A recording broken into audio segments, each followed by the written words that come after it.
An 85-year-old Marine veteran walks into his old bar for a quiet cup of coffee, only to be punched in the face by a biker half his age. No one steps in, no one says a word. But the silence does not last long.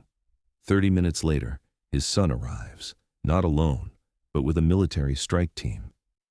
This is a story about honor, about injustice, and about what real power truly means, and why some men should never be crossed.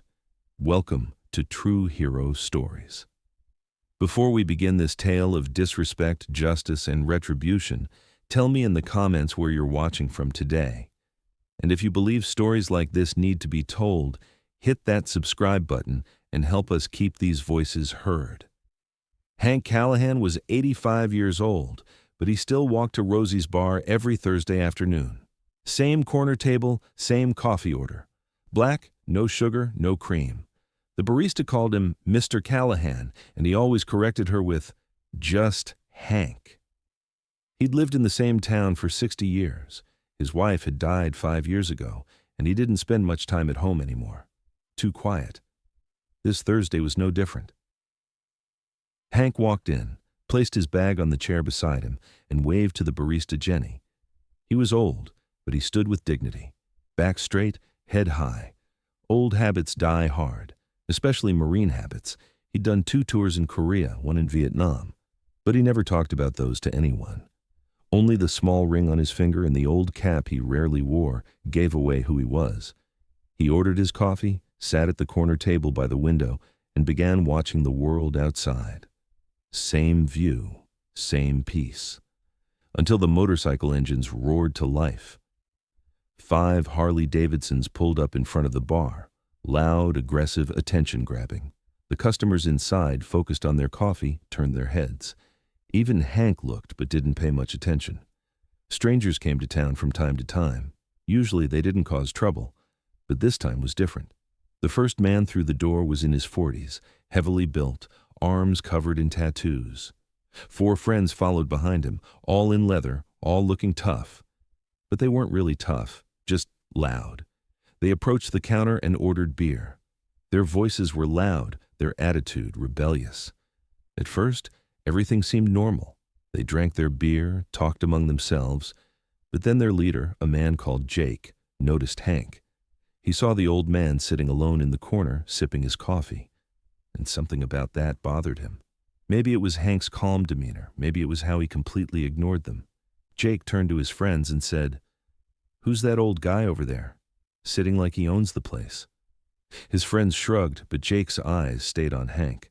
He drank a few more beers, his voice getting louder. "This town is really dead, nothing but old men." Hank overheard but didn't react. In his 85 years, he'd encountered plenty of people like this. Best to ignore them. He finished his coffee, left money on the counter, and prepared to leave. He picked up his bag, stood up, but Jake wanted to stop him. "Hey, old man," Jake shouted loudly. "Don't rush off. We want to chat with you." Hank turned, politely said, "Good day," and continued toward the door, but Jake stood up and blocked his path. "Did I see you talking when I was speaking? Don't be rude." The bar fell silent. Other customers began watching the situation, but none intervened. Jenny watched anxiously from behind the counter. Hank said calmly, "I just want to go home, young man." "I don't want any trouble," Jake laughed. "Trouble? You're already trouble, old man, like all the old people in this town, taking up space." Then he stepped closer to Hank. "Maybe you need to learn a lesson." Hank didn't back down. Though he was 85, his posture was still Marine posture. "Young man, I don't want to fight anyone. I just want to pass." A cruel smile appeared on Jake's face. "What if you're forced to do something you don't want to do?" And that's when everything changed. Without warning, Jake punched Hank in the face. The old man staggered, grabbed the table but didn't fall. Blood came from his mouth. Everyone in the bar held their breath, but no one moved. No one wanted to tangle with Jake over an 85-year-old man. Hank slowly straightened up, wiped the blood from his mouth with a handkerchief. There was no fear in his eyes, only disappointment.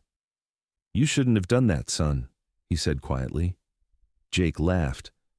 "What are you going to do? Call the police? Nobody in this town cares about you, old man." Hank didn't respond. He picked up his bag, walked toward the door. Jake shouted after him, "Don't come back here, because next time will be worse." Hank didn't stop. He left. But as he walked away, he pulled out his cell phone and dialed a number. "Marcus, it's your father," he said in a calm voice. "I had a small problem at Rosie's bar, but don't worry, I'm fine." He hung up and continued walking home. What he didn't know was who Marcus Callahan really was. Marcus Callahan was 45 years old, a U.S. Special Forces colonel. He'd served 20 years in Delta Force, participated in countless operations in Iraq and Afghanistan. And right now, he was just 30 minutes from town, training at the military base. The moment he got the call from his father, he dropped everything. After Marcus hung up the phone, he looked at the map. He knew where Rosie's bar was. It's where his father went every Thursday. And if his father said, "small problem," that meant big problem. Because Hank Callahan had never complained about anything in his life. After what he'd seen in Korea and Vietnam, nothing could make him complain. Marcus turned to the 8 elite soldiers he was training with. "Plans have changed," he said. "We have an emergency. Those coming with me, get ready. 5 minutes." They didn't ask questions. Colonel Marcus's tone said everything. This wasn't training. This was real. 2 military SUVs and a Humvee were ready within 5 minutes. Marcus and 8 armed Delta Force soldiers, body armor, tactical equipment, communications gear, as if they were going to war. And according to Marcus, they were. Anyone who touched his father was at war with him. Jake and his friends were still drinking at the bar. They were laughing as they recounted beating up Hank. "You should have seen the old man's face," Jake was saying. "He looked at me with fear-filled eyes. I bet he won't dare come back." Jenny stood anxiously behind the counter. She'd known Hank for years. He was a good man. But she didn't have the strength to deal with Jake and his crew. Other customers also drank their drinks quietly, trying to ignore what had happened. Just then, vehicle sounds came from outside. But this time, it wasn't motorcycle engines. Heavy, powerful motor sounds. Jake looked out the window and froze. 3 military vehicles had parked in front of the bar, and armed soldiers were getting out of them. Marcus entered first, in full combat gear, with a stone-cold expression on his face. Behind him came 8 Delta Force soldiers, all in body armor, all armed, all waiting for Marcus's command. Everyone in the bar held their breath. This looked like a movie scene, but it was real. Marcus immediately identified Jake. His 20 years of military experience told him who was guilty. Jake's facial expression, body language, the way he sat. This was the man. Marcus slowly approached, his voice low but threatening. "Are you Jake?" Jake swallowed hard. Who's asking?" Marcus didn't smile. "The son of the old man you beat up, and right now, your worst nightmare." The bar fell into dead silence. Even Jake's friends couldn't move. When 8 elite soldiers have you in their sights, no one makes a sound. "Look, man," Jake said in a shaky voice, "this is a misunderstanding. The old man and I had a little argument, that's all." Marcus took another step closer. "A little argument?" "Punching my 85-year-old father is a little argument." Jake's face went pale. I didn't know he was a soldier," Marcus laughed coldly. "Marine, Korean War, Vietnam War, Purple Heart recipient, and you beat him for no reason." Jake tried to stand up, but Marcus's hand fell on his shoulder and forced him back down. "Now I'm going to explain your options," Marcus said. "Option 1. You apologize to my father, you apologize to the bar owner, and you never come to this town again. Option 2. We settle this here, right now. And I guarantee you don't want option 2. Jake looked around. 8 elite soldiers had surrounded him. There was nowhere to run. Even his friends couldn't help him. I'm sorry, he stammered. "I didn't know. I really didn't know." Marcus nodded. "Not enough. Stand up." Jake stood up trembling. Marcus pulled him to the center of the bar. "Now you're going to apologize to everyone here. Then you're going to apologize to the bar owner, Jenny. Then you're going to go to my father's house and apologize to him. Understood?" Jake nodded. He couldn't speak. Marcus continued. "And if you ever bother my father, this bar, or this town again. It won't take me days to find you. It'll take hours. And I won't be this nice then. Understood? Jake first apologized to the bar customers. His voice was shaking, his hands and feet were trembling. Then he apologized to Jenny. I'm sorry, ma'am. I was disrespectful. It won't happen again. Jenny nodded but still looked shocked. Marcus turned to Jake. Now you and your friends are going to my father's house. Here's the address. He handed him a paper. You're going to knock on his door, apologize, and promise you'll never see him again. Then you're going to leave this town. Understood? Jake took the paper, nodded. Understood. Marcus looked at him one last time. Go. And remember, Jake took the paper, nodded. Understood. Marcus looked at him one last time. Go. And remember, we're watching you. Jake and his friends hurriedly left the bar. They got on their motorcycles and sped away. After Jake and his crew left, the bar slowly returned to normal, but everyone was still in shock. Marcus turned to his soldiers and said, Good work. Wait by the vehicles. Then he approached Jenny. Ma'am, I'm Marcus Callahan, Hank Callahan's son. Jenny smiled. Your father is a wonderful man, always kind, always respectful. Marcus nodded. If these men come back again, call me directly. He handed her his card. I'm available 24 hours. Jenny took the card. Thank you. But was it necessary to bring such a large team? Marcus looked at her seriously. Ma'am, my father is 85 years old, Korean War and Vietnam War veteran. Anyone who touches him deals with me, and I don't ask politely. When Marcus arrived at his father's house, Hank was waiting at the door. The swelling on his mouth was still visible, but he was smiling. You overdid it, son, he said. Marcus hugged him. No, Dad, you're our hero. Anyone who touches you pays the price. Hank shook his head. I could have handled it. Marcus laughed. I know, Dad, but this is my job too, and no one gets to beat up a hero your age. They went inside, sat down, had tea. 20 minutes later, there was a knock at the door. Jake and his friends were at the door, all with their heads down, looking remorseful. Marcus opened the door. Are you here to apologize? Jake nodded.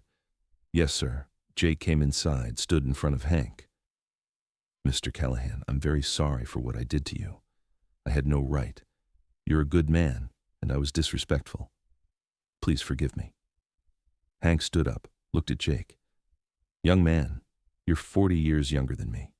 You have a lot to learn in life. Today you learned one of those things, showing respect to elders. Jake nodded. Yes, sir, I learned. Hank continued. Second, being strong doesn't mean crushing the weak. Being strong means protecting them. Jake's eyes filled with tears. You're right, sir. I won't forget this lesson. Hank extended his hand. Then let's make peace. But if you do something like this again, my son will find you. And he's much tougher than me. Jake shook hands, apologized, and left. That night, Marcus and his father talked for a long time. Hank told war stories. Marcus shared modern operations. 2 generations of soldiers, 2 generations of service. Dad, you taught us what honor means, Marcus said. You're our source of pride. Hank looked at his son. Son, you make me proud too. But didn't you overdo it today? Marcus laughed. Dad, you're my hero. No one gets to beat you up. This is my job. Hank nodded. I'm glad you're here. When Hank went back to Rosie's bar a week later, everything had changed. As soon as Jenny saw him, she ran over saying, Mr. Callahan, I'm so sorry. I'm sorry for allowing you to be treated like that. Hank smiled. Jenny, you weren't at fault. Other customers stood up, shook hands. Mr. Callahan, it's an honor to meet you, they said. We'd like to hear your war stories. Hank was surprised. It was the first time he'd received this much attention, but it was genuine interest, respectful interest. He sat at the corner table, ordered his coffee. But this time he wasn't alone. Townspeople came and sat with him, listened to his stories. From the Korean War to Vietnam, from his youth to the present.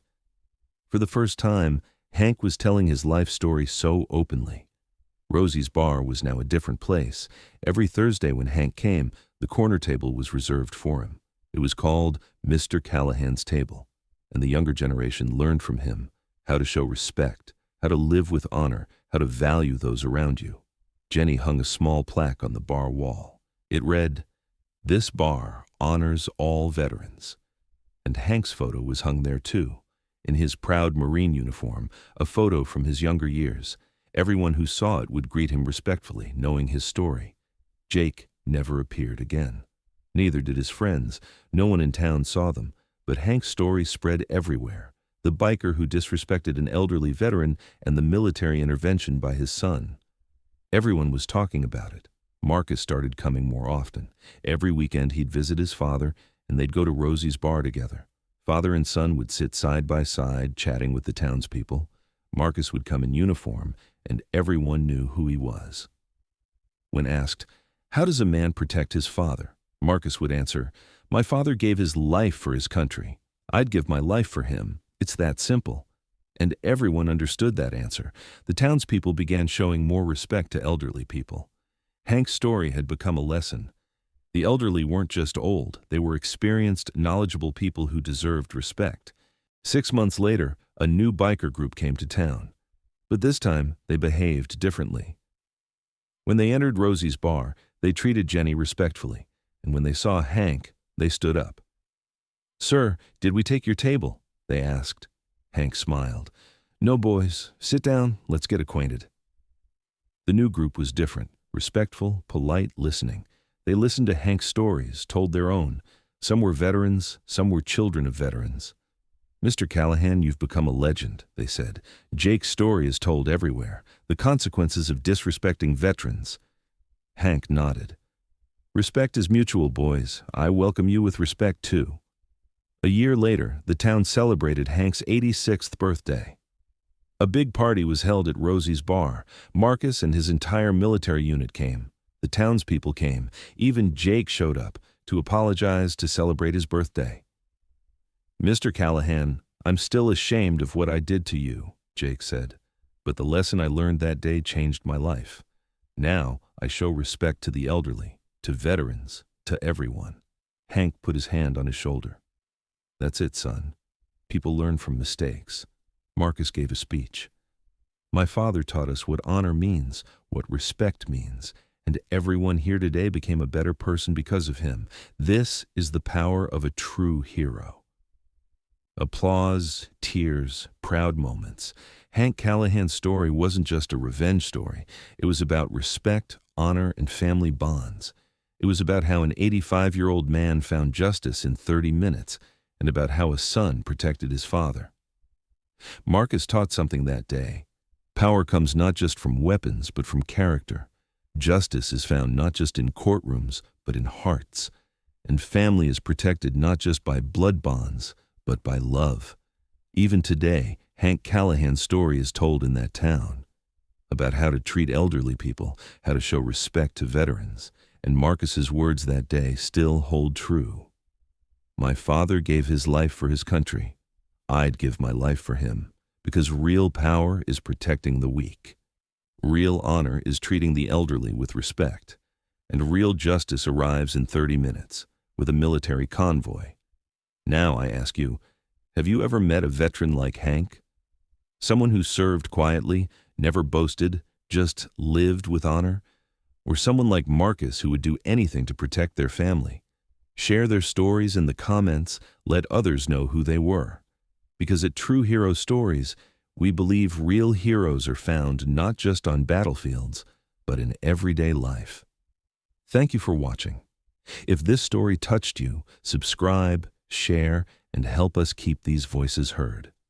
We'll see you in the next one. And until then, if you see an elderly veteran sitting alone at a bar, sit with them, listen to their story. You might be in the presence of a hero.